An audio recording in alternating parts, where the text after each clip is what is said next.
application review, business review, investment, lifestyle, social politic.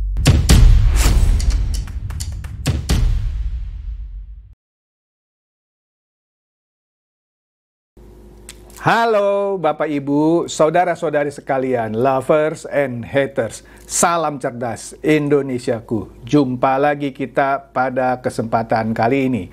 Bagi Anda yang belum subscribe channel saya, silakan subscribe channel saya. Tekan loncengnya agar Anda dapat notifikasi setiap kali saya mengupload video-video saya.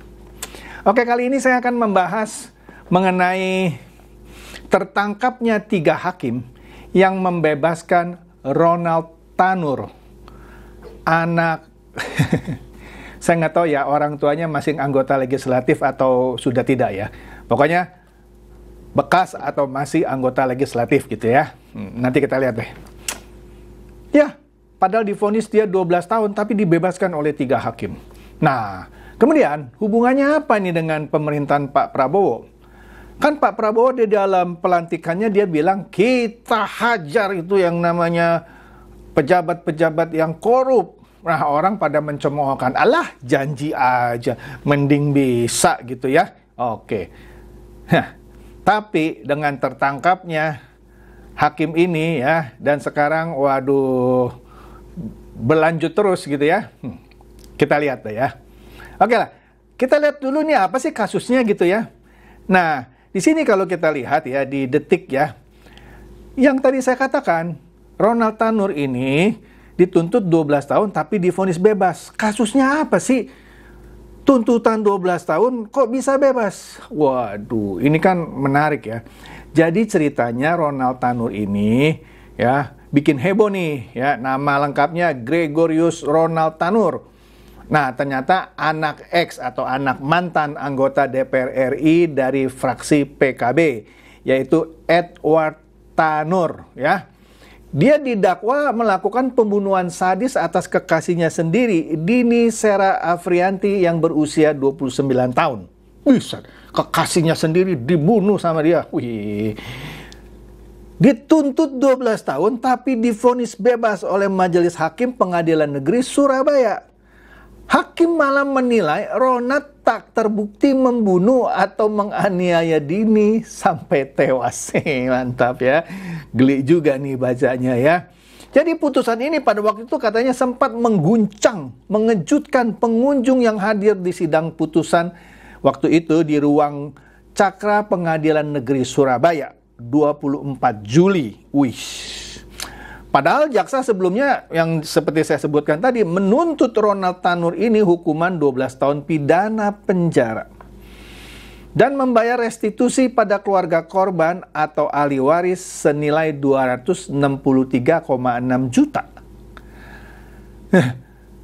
Aduh, tapi bebas gitu ya. Bebas murni nih. Weh. Kasus pembunuhan yang dilakukan oleh Ronald Tanur ini terhadap kekasihnya yaitu Dini terjadi pada Selasa 3 Oktober 2023. Ya, sekitar 1 tahun lalu.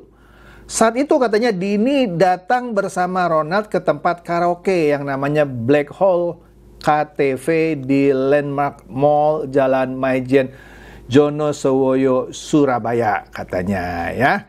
Di dalam room nomor 7 ya, mereka berkaraoke dan minum minuman beralkohol jenis tequila Jose hingga lewat dini hari atau Rabunya tanggal 4 Oktober ya.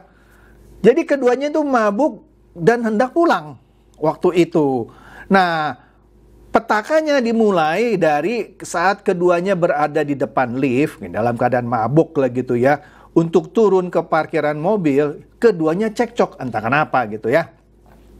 Saat di dalam lift, Ronald langsung menampar Dini hingga memukul botol tequila yang dibawa Ronald. Jadi pulang sambil bawa botol tequila gitu ya. Nah, di dalam lift dia ribut, dia pukul kepala kekasihnya itu pakai botol tequila. Wih. Kemudian penganiayaan itu maksudnya, mohon maaf, berlanjut sampai di basement hingga Dini sempat dilindas dengan mobil.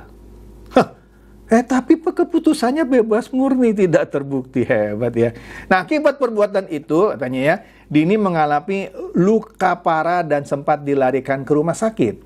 Namun nyawanya tak tertolong dan dinyatakan meninggal dunia. Ya, kondisi Dini usai dilindas dan saat dibawa ke rumah sakit sempat terekam dan viral di media sosial. Mungkin ada rekaman CCTV kali ya.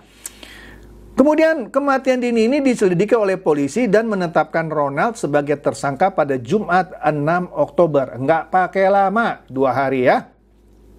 Ronald dijerat dengan pasal 351 dan 359 KUHP tentang penganiayaan. Kemudian kasus ini menjadi sorotan nasional waktu itu ya. Sebab kenapa? Ayah Ronald ini adalah yang namanya Edward Tanur waktu itu, sekarang sudah enggak ya, masih menjabat anggota DPR RI fraksi PKB, ya. Namun saat itu polisi tegas, meskipun ayahnya anggota legislatif aktif waktu itu ya, sekarang sudah tidak aktif lah ya. Nah, polisi bilang kita tegas dalam menyelidiki ini dan membantah akan mengintervensi meskipun ayahnya waktu itu anggota legislatif ya. Kemudian setelah itu baru Ronald dijerat lagi dengan pasal 338 KUHP tentang pembunuhan. Wah. Tapi perkara pembunuhan ini ternyata tak semulus yang dikira, sebab berkas perkara dari polisi ke Kejari Surabaya sempat mondar-mandir karena belum dinyatakan lengkap. Nah, sorotan kembali tertuju kepada polisi dan kejaksaan. Wah, ada permainan nih, bolak-balik. Enggak kelar-kelar gitu ya. Sehingga pada 17 Januari, berbulan-bulan tuh ya, berkas yang diterima Kejari Surabaya dari kepolisian dinyatakan P21 atau lengkap. Ya. Dari sini babak baru kasus ini mulai masuk persidangan. Nah, dalam sidang perdana, Ronald sendiri diketahui digelar secara daring. Maksudnya dia nggak datang gitu ya. Di Pengadilan Negeri Surabaya ya. Selasa 19 Maret 2024. Nah, Ronald tampak mengikuti dari balik layar di rumah tahanan Kejari Surabaya. Nggak jelas nih kenapa dia tidak hadir ya. Saat sidang memasuki agenda tuntutan, jaksa sempat menunda hingga 3 kali. 3 kali alasannya jaksa saat itu belum siap dengan tuntutan yang dibacakan. Hingga akhirnya pada Kamis 27 Juni 2024, jadi molor terus nih ya, jaksa menuntut hukuman 12 tahun pidana penjara karena terbukti melanggar pasal 338 KUHP. Ya. Hukuman itu juga masih ditambah jaksa dengan membayar restitusi kepada keluarga korban atau ahli waris yang jumlahnya 263,6 juta atau subsidiar 6 bulan kurungan. Namun, amar putusan yang dibacakan Hakim Ketua Erin Tua Damanik, ntar kita lihat wajahnya ya, ternyata menjatuhkan vonis bebas terhadap Ronald. Wah, Hakim Damanik katanya menilai Ronald tak terbukti melakukan tindak pidana sebagaimana yang didakwakan jaksa penuntut umum. Waduh. Jadi lucunya nih ya ini mah setting lah ya. Putusan itu disambut tangis oleh Ronald yang dinyatakan bebas. Ia lantas beranjak dari kursi pesakitan dan tampak berdiskusi dengan tim penasehat hukumnya. Ronald lalu menyebut vonis yang diterimanya merupakan pembuktian dari Tuhan. Mantap. Tidak apa-apa katanya. Yang penting Tuhan yang membuktikan. Dia bawa-bawa nama Tuhan lagi di sini ya. Nanti saya serahkan pada kuasa hukum saya, kata Ronald saat dikeluarkan ya oleh petugas dari tahanan. Aduh, mantap nih ya. Nah, siapa aja tuh 3 hakim yang membebaskan Ronald Tanur ya? Nah, di sini nih kita bisa lihat nih hakim-hakimnya ya. Waduh, ini menarik banget loh kasusnya ya. Ini dia nih wajah-wajahnya, Anda lihat nih ya. Aduh, miris loh ya. Siapa aja nih ya? Kita lihat nih ya. Ada 1, 2, 3. Waduh, nantilah kita lihat siapa aja namanya ya. Ternyata 3 hakim ini ya pernah loloskan terdakwa kanjuruhan dan penipuan 47M. Udahlah, nanti Anda lihat sendirilah, males saya nih bahas yang soal penipuan 47M apa gitu ya. Langsung aja lah ini ya, konsentrasi ke Ronald gitu ya. Kemudian Komisi Yudisial ya akhirnya mengusut majelis hakim yang bebaskan Ronald Tanur ya. Nah, intinya Komisi Yudisial atau KY ini menggunakan hak inisiatifnya untuk memeriksa Majelis Hakim Pengadilan Negeri Surabaya yang membebaskan Gregorius Ronald Tanur ya.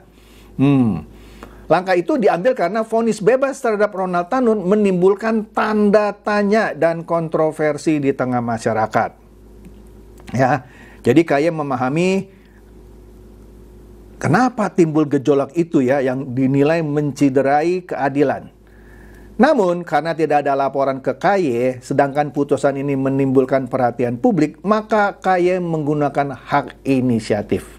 Intinya harusnya ada yang melapor, tapi karena tidak ada laporan, maka KY menggunakan yang namanya hak inisiatif untuk melakukan pemeriksaan. Ya, jadi langkah yang diambil KY bukan untuk menilai benar atau tidaknya vonis yang dijatuhkan oleh hakim, tapi KY punya wewenang untuk menurunkan tim investigasi serta mendalami putusan tersebut guna melihat adanya dugaan pelanggaran kode etik dan pedoman perilaku hakim, katanya.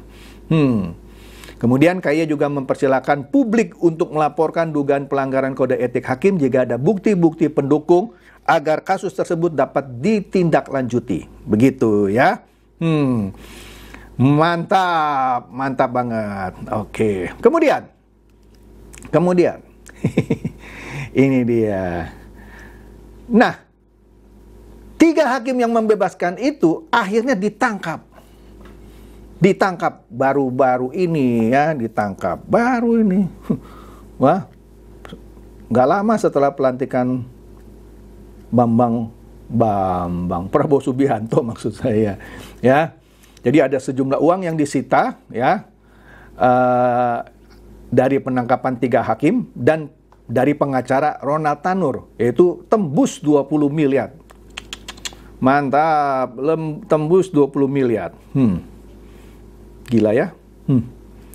Tembus 20 miliar. Woi, tembus 20 miliar. Itu uang semua, bukannya daun tuh. Nah, setelah 3 hakim itu ditangkap, nah giliran si Ronald Tanur nih sekarang diburu ya. Setelah 3 hakim itu ditangkap. Nah, pertanyaannya, di mana lu Ronald Tanur? Ngumpet di mana lu? Nah, iya udah. Ini menjadi tugas lah dari pihak kepolisian. Di mana ya Ronald Tanur ini bersembunyi, ya? Nah, jadi ya ini masih dalam perburuan lah ya kan? Aduh. Oke. Jadi masih diburu nih ya. Jadi belum tahu nih. Di mana Ronald Tanur sekarang ini? Walaupun alamatnya jelas ya, di Pakuwon City, Virginia Regency, E3 nomor 3 Surabaya. Lingkungan elit ya. Gerbang pintu masuk perumahannya pun dijaga 24 jam oleh Satpam. Setiap pengunjung yang masuk harus menyerahkan kartu identitas ya. Jadi intinya keberadaan Ronald Tanur sampai sekarang masih misterius. Dan katanya sempat pelesiran ke luar negeri. Luar negerinya mana nggak tahu lah ya. Yang tercatat ada 2 ke Singapura dan ke Thailand. Tapi catatan imigrasi menunjukkan dia sudah kembali ke Indonesia. Jadi sebenarnya kalau mau cari harusnya bisa nih ya. Nah, kita tunggu aja. Walaupun pernah jalan-jalan ke Singapura dan Thailand. Dan menariknya, Ronald Tanur tidak bisa kabur karena sudah dikenakan pencekalan. Kecuali canggih dia bisa bikin paspor palsu. Semua alamatnya dilacak. Jika tidak kooperatif, dia akan dijadikan DPO, daftar pencarian orang. Waduh, mantap kali ini ya. Jadi kalau yang bilang, wah Pak Prabowo itu cuma janji-janji lah, nggak mungkin lah bisa berantas korupsi. Ini dia, kita mulai lihat ya, hakimnya 3 ditangkap. Nah, selain hakimnya itu ditangkap, apalagi nih, ya? Apalagi hakimnya oke lah, ketahuan lah. Nanti kita lihat kenapa ketahuan. Ternyata ada bekas pejabat MA, yaitu Zarov, ya, juga ditangkap dan ditemukan uang tunai sekitar 920 M. Gila, segunung apa ya 920 M. Tentu bukan rupiah semua, nggak muat kali itu ya, gudang gitu ya.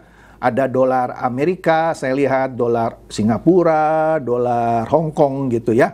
Dan juga ada emas 51 kilogram. Wah, terus apa hubungannya ini? Siapa ini? Si Zarov. Wah, Zarov ini ternyata bekas atau mantan pejabat Mahkamah Agung yang diduga jadi makelar kasus Ronald Tanur. Aduh, gila. Saya yakin banget gitu ya. Tadi uang yang 920 miliar dan 51 kilogram emas itu bukan semata-mata dari Ronald Tanur atau keluarganya lah kita bilang ya. Karena yang dari hakim dan pengacara disita 20 miliar. Yang Zarov ini dapat berapa? Zarov Rikar ya nama lengkapnya. Dapat berapa nggak tahu. Tapi uang yang disita di rumahnya Zarov Rikar karena ditelusuri, ternyata makelar kasusnya ini Zarov Rikar gitu. Di rumahnya ada tumpukan uang 920 miliar dan 51 kilogram emas. Kalau kita lihat di foto ini, padahal ketika dia diangkat jadi pejabat, disumpah dengan Al-Quran di atas kepalanya. Jadi percuma juga ya. Sudah disumpah, dibawa Al-Quran, tapi tetap aja korupsi gitu ya. Miris juga nih lihat pejabat-pejabat kayak begini. Kemudian, nah ini menarik lagi nih ya. Menarik banget. Dikatakan di sini bahwa tunggu nih, ini saya mesti benar-benar simak nih. Nah, ternyata bukan hanya Zarov ini ya, bukan hanya Zarov Rikar, ada lagi ya yang aduh, ini menarik banget nih ya. Ada deretan yang diduga juga jadi dalang bebasnya Ronald Tanur. Jadi bukan hanya Zarov Rikar. Gila nih. Bener-bener deh ya. Waduh. Luar binasa. Oke. Nah, di sini ada sosok lain katanya ya yang menjadi otak pelaku dari kasus suap dan vonis bebas dari Ronald Tanur ini ya. Oleh karena itu Wakil Ketua Komisi 3 DPR RI Ahmad Saroni mendesak mendesak apa? Untuk dicari lagi siapa ini? Ya. Ya, selain Zarov ini dan juga 3 hakim ya yang sudah ditangkap ya. Masih ada. Jadi deretannya mana aja nih. Nah, ini dia. Jadi apa ini? Ya tadi yang sudah disebut 3 hakim ya. 3 hakim yang membebaskannya ya. Terjaring ternyata dalam operasi tangkap tangan oleh Kejaksaan Agung ya. Nah, 3 hakim itu, tadi kan cuma lihat fotonya ya, namanya Erin Tua Damanik sebagai hakim ketua, Mangapul dan Heru Hanindya sebagai hakim anggota, ada 3 ya. Jadi mereka itu 3 itu ditangkap, juga ditangkap pengacara dari Ronald Tanur, yaitu Lisa Rahmat. Wih, cewek nih Lisa namanya, bukan cowok lah ya. Nah, jadi dengan kata lain, dengan dicokolnya ini ya, aduh, Zarov Rikar dan 3 hakim dan pengacara Risa Rahmat ya, mulailah ya. Nah, di sini setelah ditangkap dikatakan lagi bahwa mereka ini semua ya sudah ditahan di rumah tahanan Rutan Surabaya, ya. Sedangkan Lisa ditahan di Rutan Salemba, Jakarta. Mungkin dia orang Jakarta ya. Nah, kemudian yang menarik di sini nih ya, barang bukti itu ya menemukan uang tunai ini ya di rumah Lisa sebesar 1,1 miliar 450 dolar Amerika Serikat, 717.043 dolar Singapura, dan sejumlah catatan transaksi di rumah Lisa. Tapi di rumahnya Sarof tadi ada gulungan atau ikatan uang ya, diikat gitu ya. Ada catatan untuk kasasi. Wih, untuk kasasi nih. Waduh, jadi ini bener-bener hebat nih Sarof ya. Sarof Rikar ini hebat ya. Dia bisa intervensi bahkan keputusan kasasi gitu ya. Waduh, bener-bener loh ya. Bener-bener hebat ini ya. Jadi Bapak Ibu ya, bagi Anda semua yang masih meragukan penegakan hukum di era pemerintahan baru ini, seperti ini kita lihat dan ya, misalnya kuliah umum Pak Mahfud MD, dan juga pada saat kampanye atau debat yang meragukan nanti penegakan hukum berikutnya. Padahal di zamannya Pak Mahfud MD penegakan hukum tidak sehebat ini ya. Nah, di sini kita lihat, mudah-mudahan ini adalah awal yang bagus ya dari pemerintahan Prabowo ya, langsung gebrak gitu ya, nggak pakai lama gitu ya. Nah, tinggal nih kita cari nih si Rona Tanur ini kemana ini ya. Dan saya kok curiga, tapi belum nuduh nih ya. Jangan-jangan orang tuanya Edward Tanur ini juga terlibat. Ya, tapi nggak tahu lah, saya cuma curiga, nggak nuduh. Itu sajalah ya yang menarik dari kasus ini. Semoga ini mencerdaskan dan mencerahkan Anda semua. Silakan share video saya ini kepada teman-teman, sahabat, atau kerabat supaya mereka tambah cerdas dan tercerahkan. Seperti biasa, terima kasih.